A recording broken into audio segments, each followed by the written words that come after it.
তোমাকে ডাকলে তুমি ভক্তের কাছে চলে আসছো। তোমাকে আমি ভালোবাসি, তাহলে তুমি ডাকবে না? ডাকলে ভক্তের কাছে আসতে হবে। খাবা। আচ্ছা ঠিক আছে, আমি তাই করব। আলতা সিঁদুর ওখানেই দেব। হ্যাঁ, মন্দিরে দিলে হবে, মায়ের মন্দিরে দিলেও হবে, কোনো মনসা মন্দিরে দিয়ে দিবা। এত অশান্তি করে বাড়িতে ঝগড়া করলে ভালো করে দাও, অত অশান্তি করে কি রে?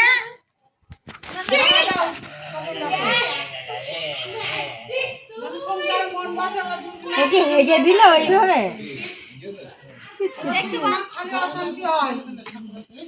আমাকে দেখতে পারে না, বলজন কাউকে দেখতে পারে না। আর দিন দুধ কলা দিচ্ছ, তুমি কেন ফেলে দিচ্ছ? দুটো খেয়েছে, ওই যে একটা কলা দিলে এটা গিয়ে পড়ে যাবে।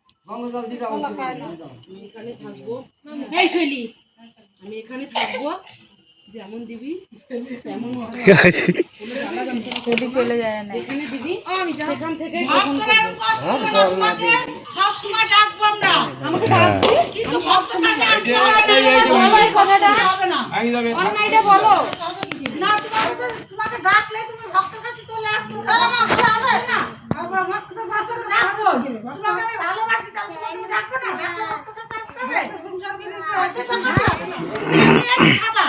আচ্ছা ঠিক আছে, আমি তাই করব। না, ভক্ত গায়ে আসছো কেন তুমি? ভক্ত কেবল নতুন বিয়ে করেছে, তার 6 সন্তান হবে, তুমি এরকম জ্বালালে সে কি করে পারবে ভক্তকে? তোমাকে খাবার দিচ্ছে, তোমাকে সবাই ডাকছে, ডাকলে ভক্ত কাছে আসছো, সেটা কিন্তু ঠিক নয়। তুমি মা, আর আসবো না, ভক্ত কাছে আসবে না, কিন্তু বলে দিচ্ছি আসবো না। তুমি খেয়ে দেবা, তোমাকে খেতে দেবো, ডাকবো, তুমি ভক্ত কাছে আসবে না। আচ্ছা মনে থাকে জানো?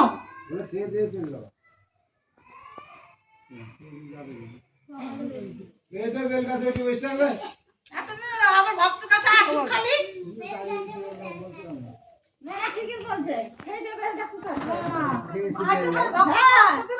শুধু কষ্ট দেখতে নাকি কষ্ট দেখতে ভক্তকে কথা বলতে পারিস না, বয়সী তো ছিলি, তোর সাথে উত্তর দেওয়া না, অত ঝগড়া করবো কেন? দেখি আমি শেষ জিজ্ঞাসা করি, আমি বলছি আমাদের হিসাবে তার হবে না, দেখছো?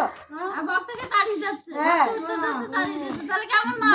মা কোনোদিনও তারাই না, ভক্তকে তাড়িয়ে দেয় কেমন মা?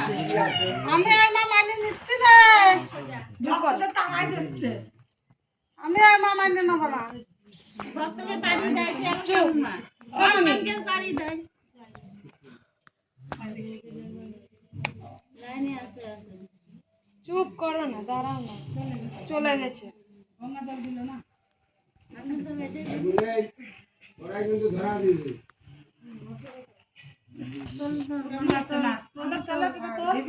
ধরো বৌদি, ধরো, আমি তো চল একাই উঠবে, দাঁড়াও, একাই উঠবে, এখন ধরো না, ধরো না, ধর দাদা ধোবো না, আরে উঠতে পারবে কিছু হবে না। একাই ওঠে।